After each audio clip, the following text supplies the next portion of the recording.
Shalom, amados! Sejam todos bem-vindos a mais um passo da nossa caminhada rumo ao Yom Kippur, rumo ao Dia do Perdão.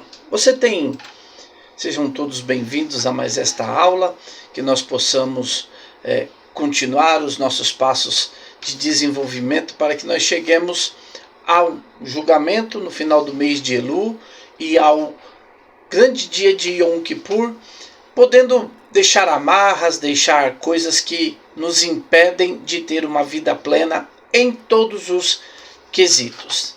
Que eu espero que você que tem acompanhado esse trabalho, você possa verdadeiramente se desenvolver cada dia mais para que você consiga entender o propósito. Quando Deus marca ciclos com nós, é sempre na expectativa de que uma nova oportunidade vai mudar a nossa vida para sempre. Então hoje nós estamos aqui para estudarmos o sexto passo, a sexta jornadinha que nós vamos dando, pequenas jornadas dentro de uma grande jornada que vai culminar depois ao término da festa de Sukkot. Então hoje nós vamos falar sobre um assunto que muitas vezes, se nós não entendermos corretamente, nós vamos achar que está tudo bem. Isso aí não é um problema para mim. Quando a gente fala sobre ídolos ocultos, né? Quando nós dedicamos a nossa vida, e é importante que você guarde essa frase, dedicamos a nossa vida a circunstâncias que passam a ter uma importância maior do que qualquer outra coisa para nós. Então, isso é uma coisa que a gente tem que tomar bastante cuidado. Para isso, nós vamos ler, como a gente sempre faz, ler um versículo para começarmos uma meditação, que está no livro de Deuteronômio, capítulo 6, o verso 5, tão conhecido. Todo mundo conhece esse versículo, todo mundo gosta de citar esse versículo, né? E ele diz assim: amarás, pois, ao Senhor teu Deus de todo o teu coração, de toda a tua alma e de todas as tuas forças. Como eu disse, isso é um trecho da Bíblia extremamente conhecido, extremamente... todo mundo sabe o que quer dizer, todo mundo fala isso com a boca cheia. Eu não tenho nada mais importante do que Deus na minha vida, tal. Mas na hora da prática, na hora em que nós precisamos realmente mostrar que Deus é o Senhor da nossa vida, nós acabamos cometendo erros, nós acabamos fazendo com que nós deixemos Deus de lado, para que nós possamos muitas vezes ter desejos bobos serem satisfeitos, e para isso nós precisamos deixar Deus de lado. Então, há uma coisa muito importante nessa jornada que, se você ainda não conseguiu captar isso, você precisa captar, que você precisa ser honesto com você mesmo. Por quê? Talvez você possa até pensar assim: você devia dizer que nós devemos ser honestos para com Deus. Não precisa. Não precisa. Você precisa ser honesto com você mesmo. Por quê? Porque Deus, queridos, Ele sabe de todas as coisas. Para Deus não tem segredos, para Deus não tem coisas ocultas, tem nada disso. Para Deus, Ele sabe de todas as coisas, Ele conhece todas as coisas, Ele está a par de todas as coisas. Então, o que nós precisamos de verdade é sermos sinceros a nós mesmos. Nós precisamos ser sinceros a nós mesmos. Porque não adianta eu falar que eu sou sincero com Deus, eu sou sincero a Deus, tal, e a gente é mentiroso para nós mesmos. E às vezes, dependendo do nosso nível de capacidade de mentir, a gente começa a mentir de uma forma tão tremenda que nós acabamos nos convencendo das nossas mentiras. É o que acontece com muitas pessoas, que muitas vezes elas têm muitos problemas na vida, que ela consegue culpar tanto as outras pessoas por esses problemas, que ela acaba acreditando que realmente ela só tem problema na vida porque esses problemas foram causados por outras pessoas e não por ela mesma. Então, nós precisamos ser sinceros a nós mesmos. Eu preciso entender. Sabe, aquela coisa assim, o cara tá com problema com peso, vamos supor. E aí ele fala assim, puxa, mas não como nada. E de onde vem o seu peso então? Né? Porque se você comer só alface, mesmo que você tenha problemas metabólicos e tal, não sei o que, mas pode ser que você não aumente o seu peso. O peso não é ganho com ar, com oxigênio. Então eu preciso ser sincero. O que é que eu estou fazendo? Às vezes eu acho que eu não faço uma coisa, mas eu faço. Às vezes eu penso que eu não faço uma coisa, mas eu faço. E às vezes isso está tão arraigado dentro de mim, enraizado, que o que acontece? Eu acabo enganando a mim mesmo. E isso não é bom. Então, quando eu conseguir parar de mentir para mim, quando eu parar de inventar historinha para mim, quando eu parar de inventar desculpas para mim mesmo, eu vou começar um processo de transformação na minha vida, que esse processo de transformação vai me fazer ver as coisas na sua realidade. E dentro da sua realidade, eu vou ver aquilo que é verdade, aquilo que não é verdade. E quando eu começar a ver as coisas dentro dessa realidade, automaticamente eu vou ser transformado de dentro para fora, de maneira que as coisas vão se soltando da minha vida. Então, nós precisamos ter noção, clareza e sinceridade em pensar quem está governando as minhas decisões. Esses dias atrás eu falei sobre nós apenas reagirmos. É uma coisa. Por que eu estou só reagindo? Por que eu não estou colocando a razão em cima das minhas decisões? É porque tem alguma coisa que verdadeiramente está me comandando. Né? Eu só reajo, por quê? Porque eu estou num ciclo de muitas vezes de dor, porque o que mais faz nós vivermos num ciclo de reação são as dores. Então, às vezes, nós queremos nos proteger tanto que nós acabamos ferindo as pessoas que estão se achegando próximo a nós, porque nós estamos só reagindo. Então, por que eu estou só reagindo? Ah, porque eu já fui ferido demais. Isso, ótimo. O que me levou a ser ferido demais? E quando eu olho para o que eu fui ferido demais, eu vou...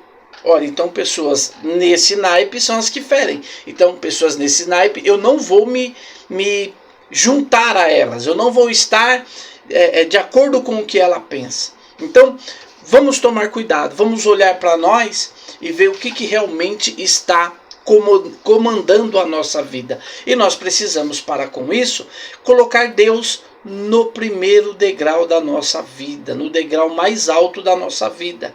É por isso que a Bíblia vai pedir para nós o quê? Ama a Deus de todo o teu coração, de toda a tua alma. E quando você ama a Deus acima de todas as coisas, você pode, com muita facilidade, queridos, você pode, com muita certeza, alcançar níveis extremamente altos que você não imaginava que iria conseguir. Então, vamos olhar sinceramente para ver. Olha, eu estou dizendo que eu amo Deus acima de todas as coisas, mas as minhas decisões têm sido de pessoas que amam a Deus verdadeiramente ou não? Então eu tenho que tomar cuidado. Então, o povo de Israel, ele cometeu eu não vou dizer assim o maior pecado, mas um dos maiores pecados de Israel foi quando eles construíram o bezerro de ouro no deserto. Amados, eles haviam terminado de receber a lei. Deus citou a lei para eles e Moisés, depois que a lei foi citada por Moisés, Moisés sobe para o monte e fica 40 dias lá para receber fisicamente a lei que eles haviam ouvido. Então Moisés desce com as 2 tábuas da lei, que era, digamos assim, a materialização do que eles haviam ouvido. Então, Quando o povo de Israel está nesse período de 40 dias, eles começaram a sentir falta de Moisés e de repente eles quiseram uma nova divindade. Eles quiseram um novo ser. Nós não temos mais Moisés. Nós não temos mais contato com Deus. Porque quando Deus começou a falar com o povo, em Êxodo capítulo 20, a Bíblia diz que ele começa a falar: eu sou o Senhor teu Deus que te tirei da terra do Egito. Quando ele fala os dois primeiros mandamentos, o povo corre para Moisés e fala: Moisés, que Deus fale contigo e tu fala com nós, porque nós não resistiremos ouvir a voz de Deus. Então, esse povo que não tinha mais Moisés, eles vêm, juntam o ouro, jogam no fogo e sai um bezerro. E aquele bezerro, eles vão dizer: esse é o Deus que te tirou da terra do Egito. Então, nós precisamos entender que as coisas, quando nós nos relacionamos com Deus, elas não são baseadas nas coisas que são visíveis, nas coisas que são controláveis, nas coisas que estão sob o meu comando. Eu tenho poder sobre determinada coisa. Isso não é bom que nós estejamos presos nesse ciclo. Nós não podemos colocar nas coisas que são físicas, materiais, a nossa grande esperança ou a nossa maior base de apoio. Olha, a gente sempre lê, né? Todo dia a gente lê na nossa caminhada o Salmo 27, e o Salmo 27, ele diz o seguinte: ainda que o meu pai e a minha mãe me abandonem, eu sei que Deus não me abandonará. Deus vai me recolher no seu recôndito. Então, nós precisamos entender que crermos, confiarmos, colocarmos a nossa esperança em Deus está tremendamente atrelada a gente realmente amar a Deus, confiar em Deus, colocar Deus para comandar a nossa vida. E isso muitas vezes vai ser bastante difícil para nós aprendermos. Por quê? Porque o nosso medo vai nos impedir de esperar que Deus cuide de cada um de nós. Então, vamos tomar cuidado para que nós não coloquemos estátuas de ouro ou ídolos para nos dar algum tipo de segurança. Eu estou vendo.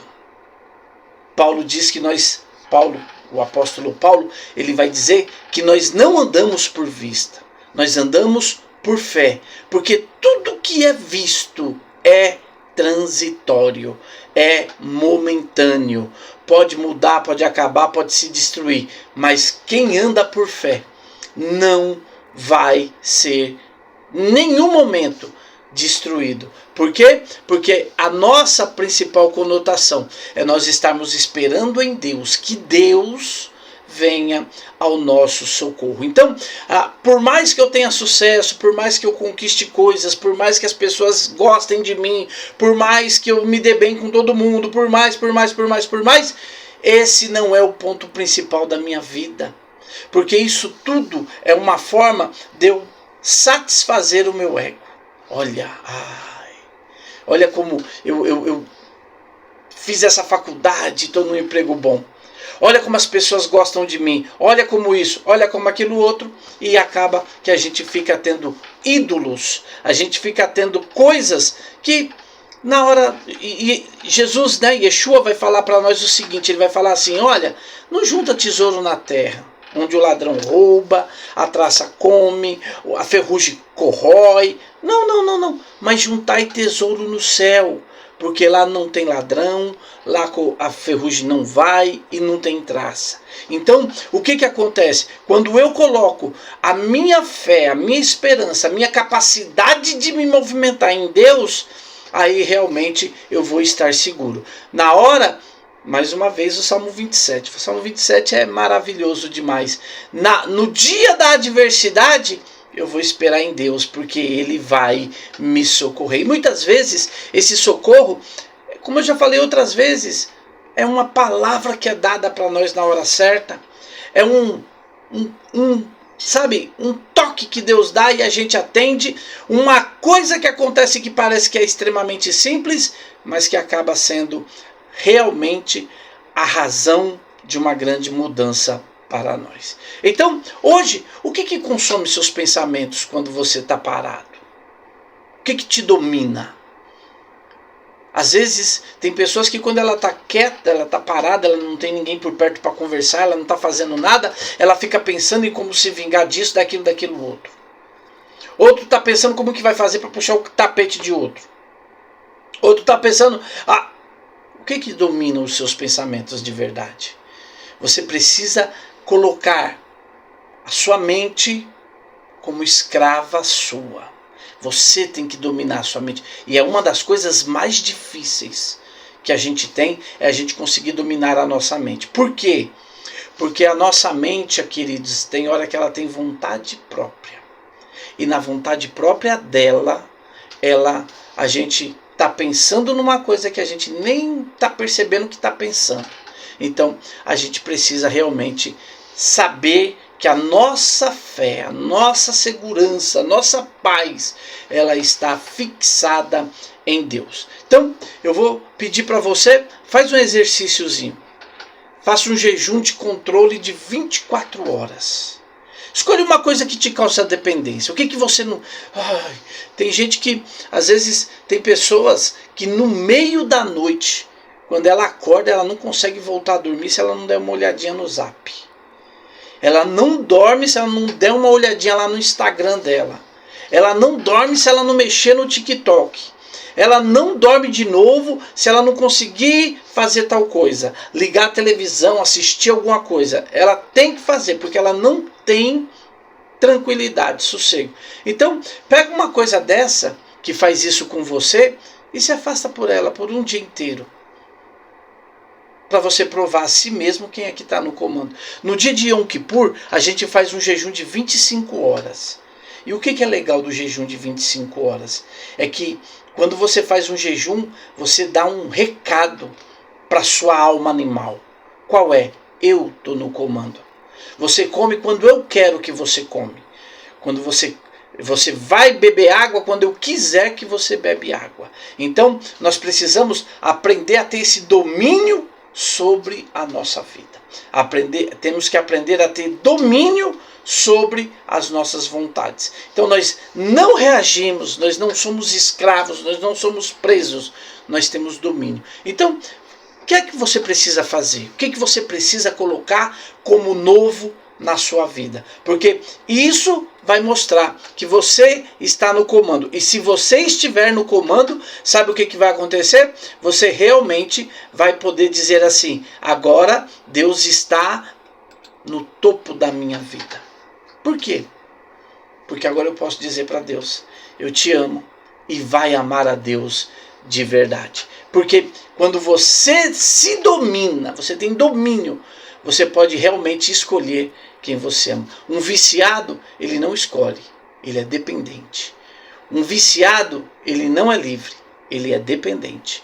E aí, quando você é dependente de alguma coisa, quando você não vive sem determinada coisa, tem gente que fala assim: eu não vivo sem fulano. Vive, se ele morrer, você continua vivo. Sabe? Eu nunca vi alguém que morreu uma pessoa e ela morre junto. Às vezes a gente até tem casais que um morre e o outro morre depois, mas não morre junto. A não ser que seja num acidente. Mas você vive sem fulano. Você vive sem cicrano. Você vive sem celular. Você vive sem dinheiro. Você vive na circunstância que você tiver, você vai viver. Então, vamos colocar Deus acima das nossas vontades, dos nossos desejos e dos nossos objetivos. Que Deus te abençoe. Nós vamos agora ler o Salmo 27, como é o nosso costume de lermos sempre.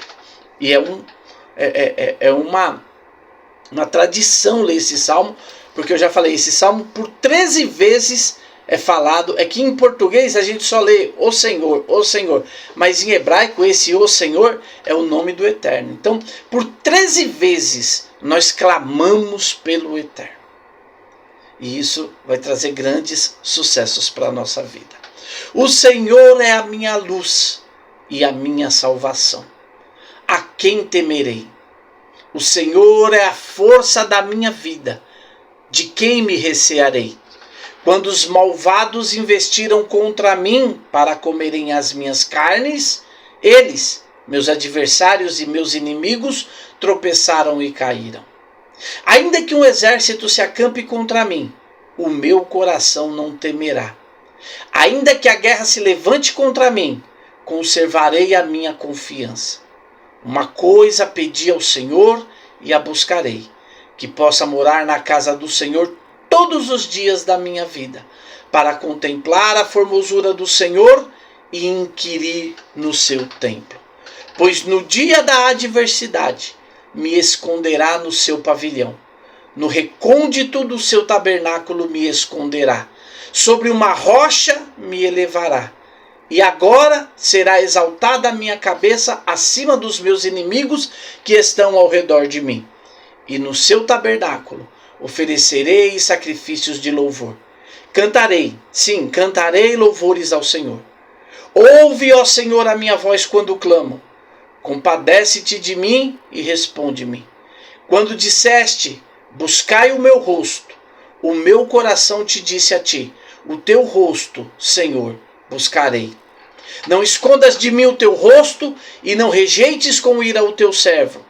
Tu que tens sido a minha ajuda, não me enjeites nem me desampares, ó Deus da minha salvação. Se meu pai e minha mãe me abandonarem, então o Senhor me acolherá. Ensina-me, ó Deus, o teu caminho e guia-me por uma vereda plana por causa dos que me espreitam. Não me entregues à vontade dos meus adversários, pois contra mim se levantaram falsas testemunhas, e os que respiram violência, creio que hei de ver a bondade do Senhor na terra dos viventes. Espera tu pelo Senhor, anima-te e fortalece o teu coração. Espera, pois, pelo Senhor. Que o Eterno te abençoe. Eu te espero amanhã para o nosso próximo passo em direção a um Yom Kippur pleno. Que Deus abençoe vocês. Até lá. Beshem Yeshua HaMashiach.